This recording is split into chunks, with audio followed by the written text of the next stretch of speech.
Down the drain. China clay is not quarried as other minerals are. It is washed out of the ground with strong hoses. Then the mixture of clay and water has to settle and be dried before Bill and Ben can take it away. Part of the line which the twins use to reach the China clay workings runs near the sea. There is a hollow in the land just here, which often floods after heavy rain. Local people call this hollow the drain. The autumn gales, which had brought down the farmer's tree for Trevor to cut up, were also causing rough seas and high tides. When rain came too, the engine's crews looked gloomy. "A really high tide now," said Ben's driver. "Could make a real trouble at the drain." But though pools of water lay on either side of the line, they grew no larger. Bill and Ben puffed happily to and fro, replacing loaded hoods with empty ones, then forgot about the drain. Then the rain began again, and the wind strengthened. As the engines went to the clay pits that morning, their drivers noticed that the water in the drain was rising. While Bill arranged the empty trucks, Ben prepared to leave with a train of full ones. At the drain he found that the water was level with the top of the rails. "Come on," said Ben bravely. "We must get through, if only to get help for Bill."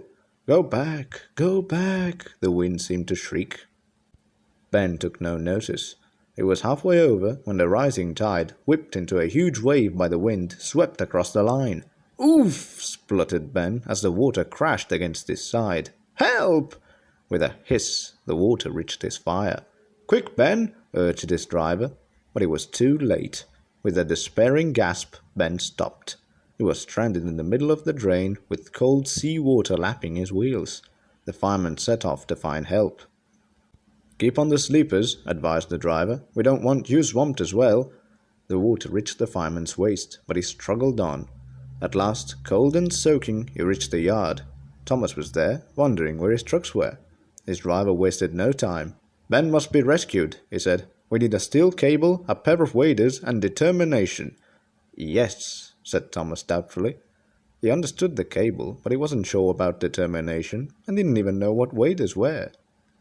Thomas stopped at the water's edge. His fireman put on the waders and set out, carrying the end of the cable.